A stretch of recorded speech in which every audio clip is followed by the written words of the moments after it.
All right. Is my video still not coming in, is it? It's not. Okay, just what I know what happened, so just give me 1 sec. I'm gonna log out and come back in. Okay.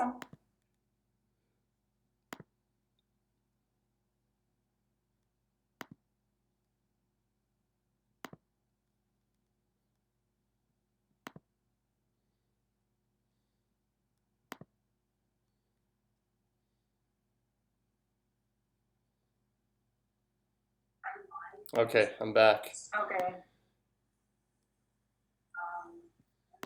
All right, welcome. Just gonna go through a quick roll call. I got Christina and David. I know you're there. Joe, got you, Joe. And please, if I mispronounce your name, you guys all seen my last name, so I want to make sure I get it correct. Kerfe, is that pronounced correctly? Kerfe. Okay, nice. That's a nice name. All right, over here. Michael, got Michael. Mitali, is that pronounced correctly? Mitali? Yeah, you're fine. Ramon? Right here. Ryan? Yeah. And Tony. What up?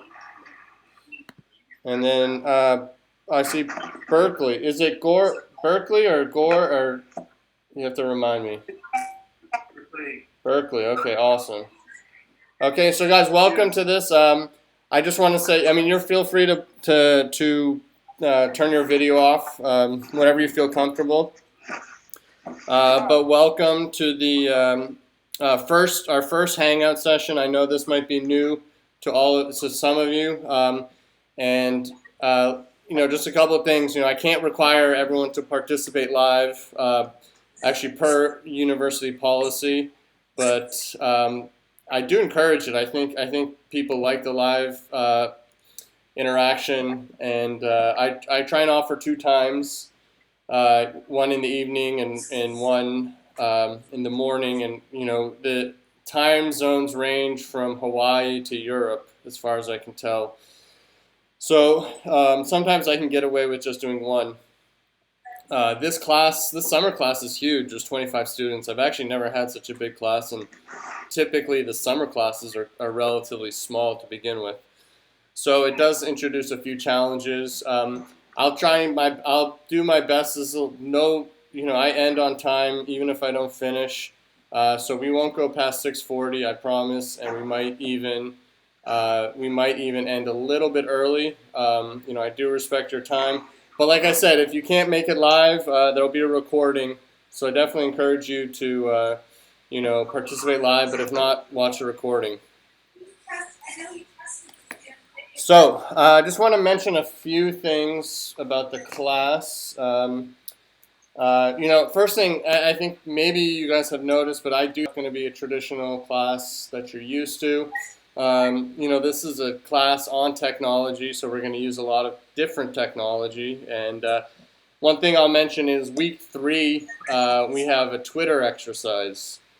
And essentially, you guys all are required to get a Twitter account. If you can make it anonymous and you can delete it right afterwards, that's fine with me. But you do need to get the account to participate in the exercise and that week's module. I know some people have anxiety, some people are just opposed to social media, but it's an important tool in our field, so we got to get used to it. Couple cool things about Hangouts. If you look on the left, there's a little blue box, and if you want to chat, for example, if you want to ask questions, you can do it over chat. And also, if I've asked if I cut out for any reason, just hang tight, I'll come back. So some other things, just quickly, the timing. Obviously, we run Tuesday night to Tuesday night, or really Wednesday to Wednesday. So that's important. When I first taught this class, it was Monday to Monday, but I think the midweek start is a lot better. I think you guys will find it's better too. So generally what I'm expecting of you is, Wednesday the week starts, and really by Saturday night. So that gives you Wednesday, Thursday. That gives you 4 days. I really want to get your first discussion post in, and then leave 3 days afterwards. And now listen, I understand everyone's got other engagements and families and jobs. So I'm not the strictest of professors. And when I go to grade, but I do look at that stuff on average. I'm not going to ding you if you're late once or twice or something like that. But I do expect you to kind of get your stuff in, your discussions, basically Saturday night, and then leave a couple of days for follow up. So just do your best to do that, and yeah, I'll use different formats of communicating. I'll use email. I'll use the announcements, and you'll see there are some other forms that we'll use. But yeah, that's it. Quick intro about myself. I think I provided a written one, but I spent the majority of my career at the Army Corps of Engineers as a civilian, and the Corps of Engineers is kind of known as here my video is getting a little fuzzy. Thanks, David. In the emergency management office, I've responded to, I haven't ever counted, but many, many disasters, all the big ones from 2003 to 2013. Currently, I teach and I do research and I consult. That's just a very brief introduction, and I have another one that will be posted later that goes more in depth. But what I want to do is go through some slides, and I generally don't use too much PowerPoint, but I'm going to today. So the first thing I'm going to do is share my screen. And someone's got some television on in the background. So if you're not talking, please mute your screen. Mute your microphone. So does everyone see my slides? Okay, good. Okay, so quickly, agenda, introductions, done that. A few comments of the course, I've kind of done that. And then I'm going to do kind of a little lecture on conference calls and disasters. So that's our agenda. I'm going to stop sharing my screen for 1 sec. And just open it up. Does anyone have any questions about the course in general, or just general questions? Now's your time to ask. How do you pronounce your last name? Jakimowicz. Got it. Yeah, it's a Polish name. And yeah, I wear it as a badge of honor. When I was younger, I hated it, but now I like it. So. Okay, any last call for any general questions? You can put them in the chat box or just ask them. Okay, and always remember if take your microphone off mute. So I'm gonna share my screen again and get back into the lecture that I prepared.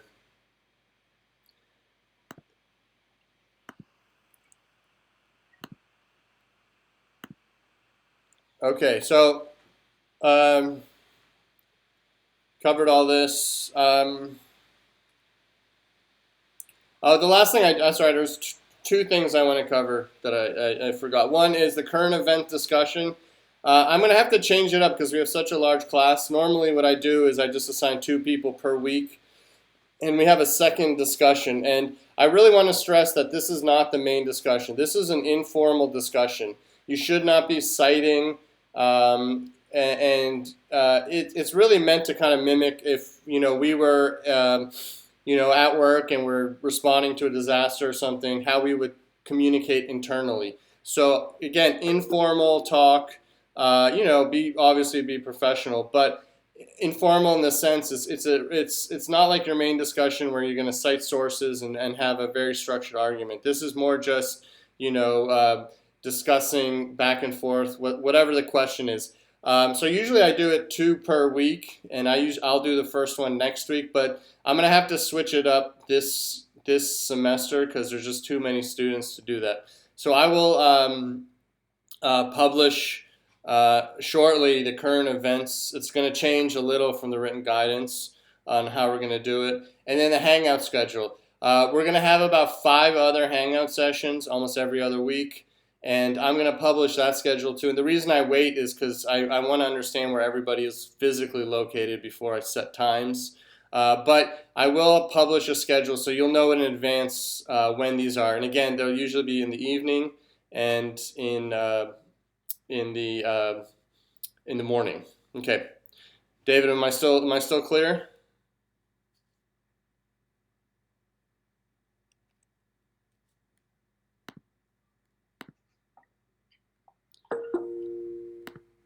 You guys still hear me? Yep. Okay, good. Yeah. Okay, so going back to my slide. So I cover the course. Again, if there's any questions at the end, we'll cover that. But I want to do a kind of a short lecture on conference calls in disasters, specific to disasters. Obviously, we do this is a conference call, but I'm not talking about a general conference call. I'm really talking about a conference call during an event, during the response phase. So yeah, look, the picture show this is the old way that we did conference calls. And and to tell you the truth, I've actually done the same thing before. It actually works if you take 2 phones and you put the receivers together. You can create that kind of bridge. And if that's your only option, that's your only option. Obviously, today it's a lot more high tech. So the picture that you see, do you guys all see the picture? Yep. Okay. Yes. So what you're looking at, and I know there's a couple guys at FEMA, so maybe they've been in this room. This is the conference center for the FEMA Operations Center at headquarters in Washington, D.C. It's called the M01. This is where basically when there's a big event or even a smaller event, this is where everyone gathers, all the different agencies gather. It's got a nice high-tech screen with 8 or 12 different panels that they can adjust any which way they want. It's got a little operation center back behind these windows where there's some technicians back there controlling the whole thing and muting mics and kicking people off and so on and so forth. These front seats, I've been in this room where the director of FEMA sits. The President of the United States has sat in these chairs and gotten briefings here. So on and so forth. But yeah, this is a very modern system, and it's high tech. And you see, everyone's got a little microphone in front of them, and the video system can connect literally hundreds of people around the world. So yeah, we're dealing with some pretty cool technology. So just generally, again, this is strictly about conference calls and disasters. So the kind of important considerations are the size. A conference call can be, essentially 2-3 people, or it can be hundreds of people.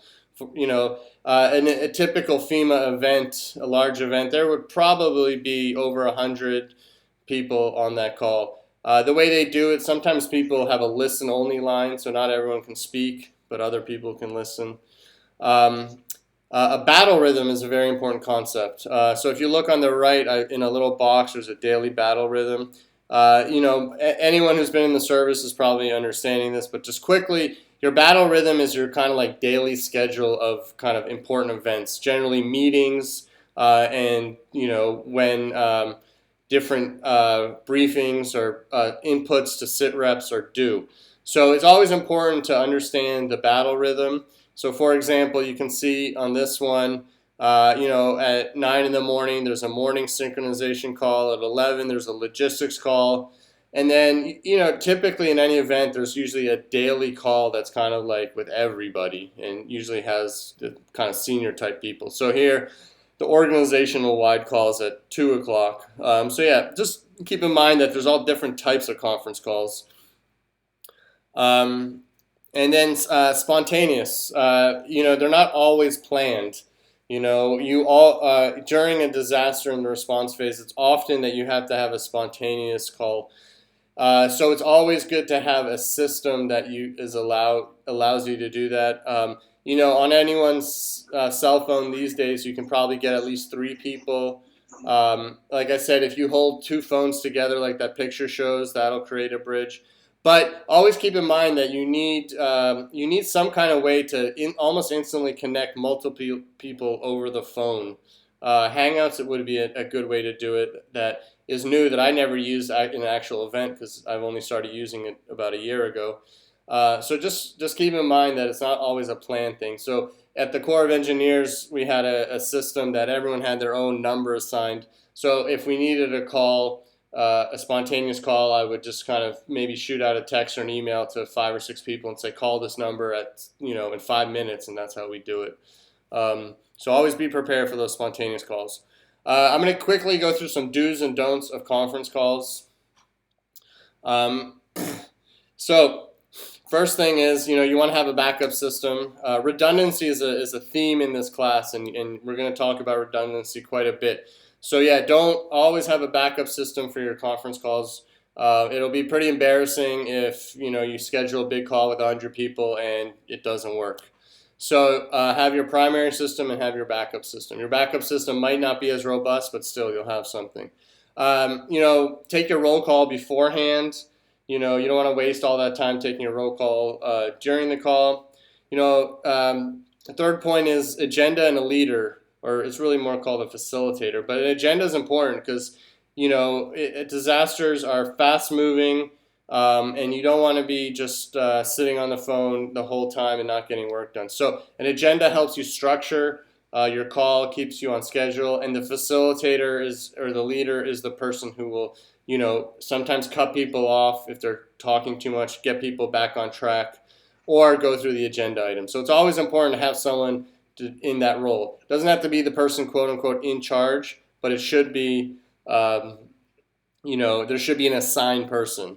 So if let's say you're in the field and, and there's the conference calls with your higher headquarters, what you want to do is you want to, you want to prepare what you say ahead of time. Like I said, on the other end of the line, it literally could be the President of the United States, or it could be some very, very high level person who you need to know what you're going to say ahead of time. So basic thing, what you want to do is just write a couple bullets. You have to be succinct.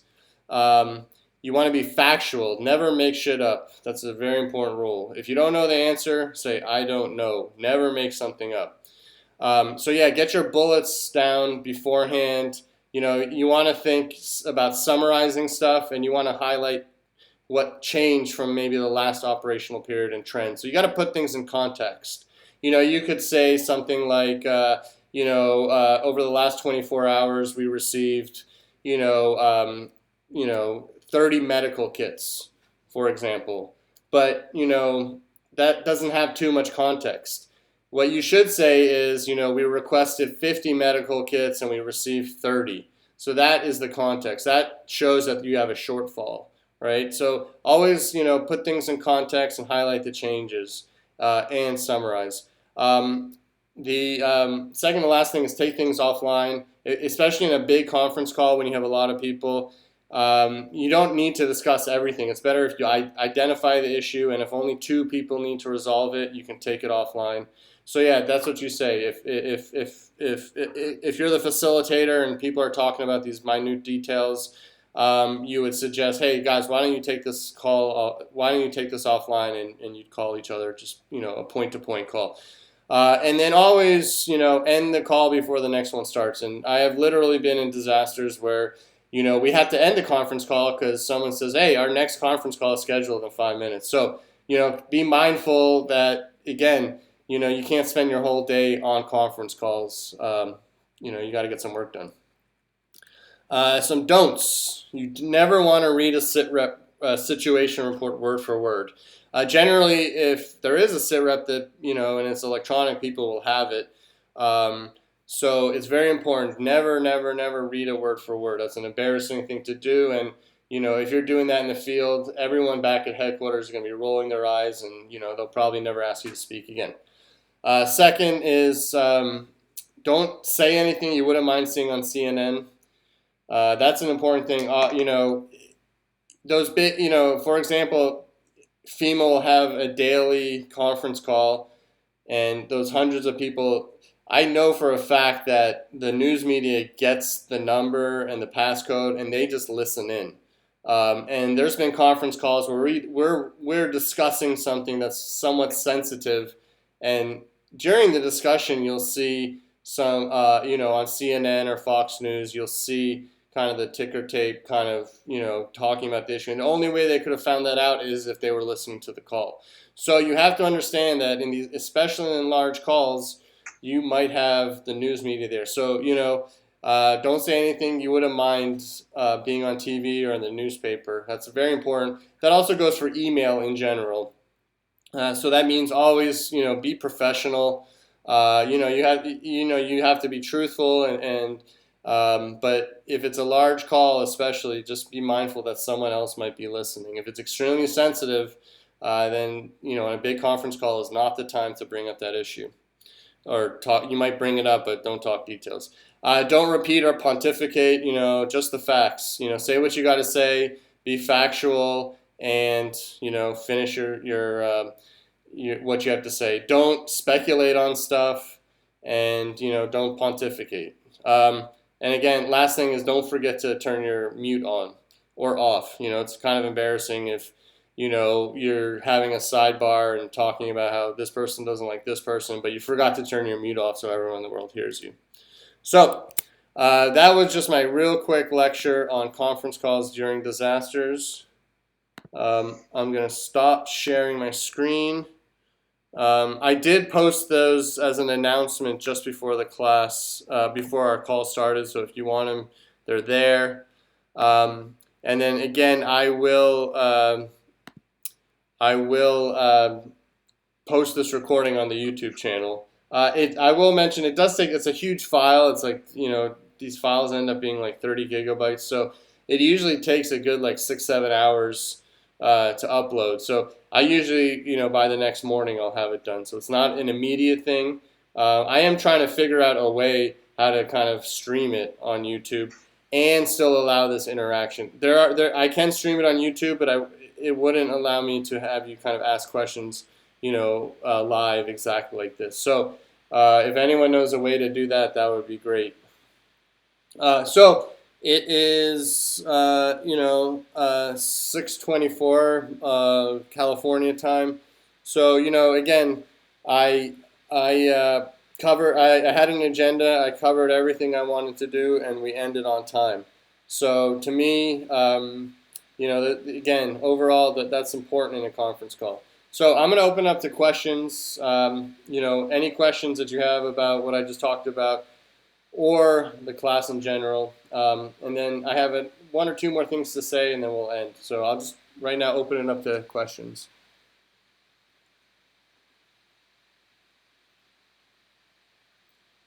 Okay, none heard. I see Ryan, you asked me about a Twitter handle. Yeah, I'll publish that. I don't know offhand, to tell you the truth. I think it's Adam J at UMUC, or Adam J UMUC. I can probably look right now. If I could find it on my phone here, Twitter, here we go. And I only use Twitter just for this class. I'm personally not a big social media guy. Okay, my Twitter handle is Jakimowicz, at Jakimowicz Adam. So if anyone, it's probably reverse, but I'll publish that. And I generally, anything that's important in this class, I generally put in writing. I will, if there's changes to the syllabus or anything, I will put in writing. So it's just kind of how I do it. So, okay, Mitali, I have a question from you. How large are informal conferences usually? Okay, so an informal kind of conference, I'm guessing you're asking about the spontaneous type conference that I was talking about. And if that's issue, usually that's small. That's up to five people or so. It would be hard. It would be hard to do that much larger. But yeah, those spontaneous calls are usually 2-3 people. And I'll give you an example. We're delivering truckloads of water to a staging area, and there's some problems with the address, and the trucks are backing up, And we don't need to discuss all those details on the call. So we'll have a spontaneous call with 3 or 4 people, get on the line, and provide the address and provide the actual details on that immediately. There's other ways to do that. You can do it, text or otherwise too. But generally, there's value in having a voice-to-voice communication that is not there on any kind of text-based communication. So, not that I'm saying don't use it, but during a disaster, I feel a lot of times on a phone call you can resolve. It's so much easier to deconflict stuff and resolve stuff versus doing it just on text or email or so on and so forth. So I'm going to open it up to questions. Anybody else have any questions?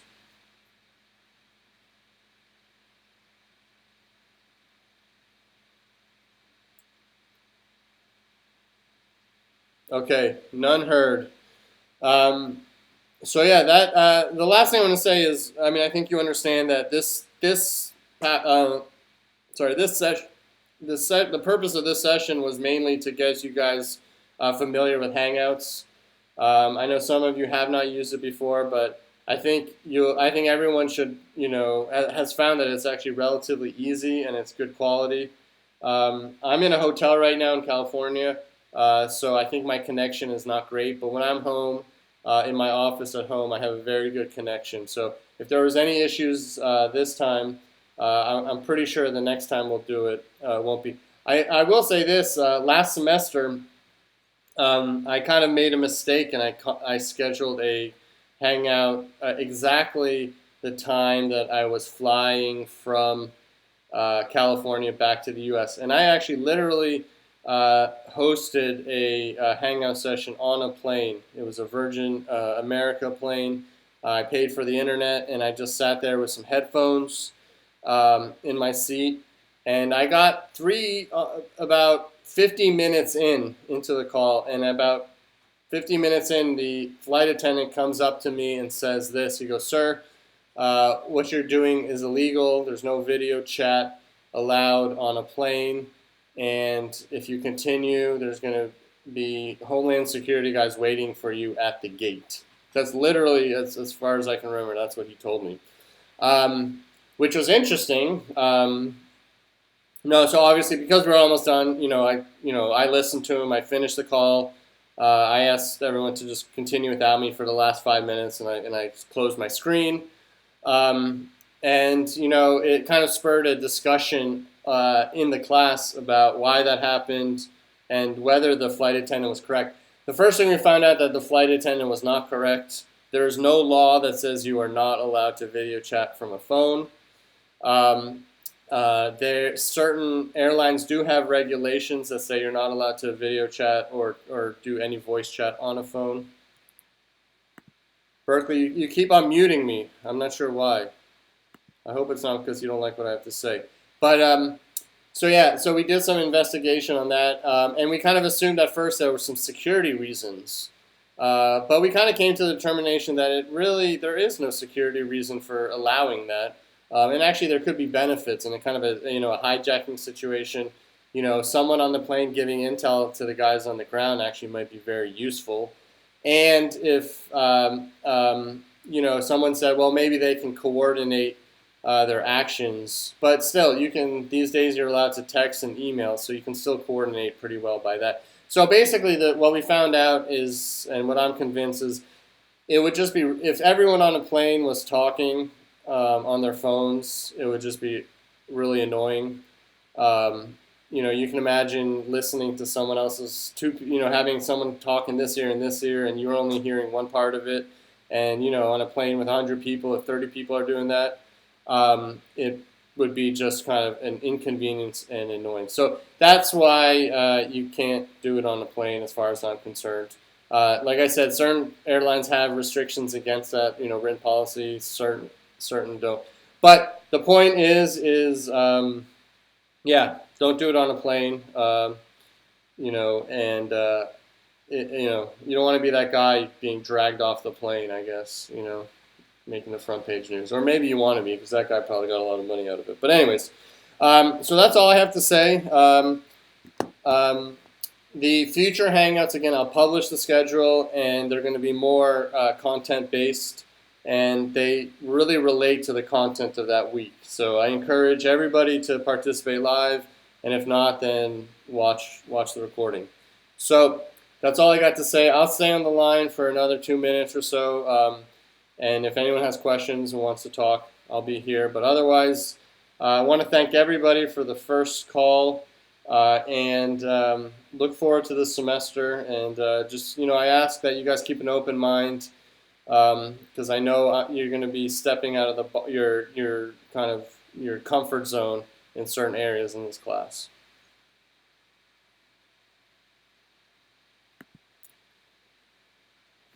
So anyone wants to log off, now's the time. But I'll just stick around for another couple minutes. I'll see you later, Berkeley. Good to see you again. Thank you. Thank you, Professor. Sure. Stop recording.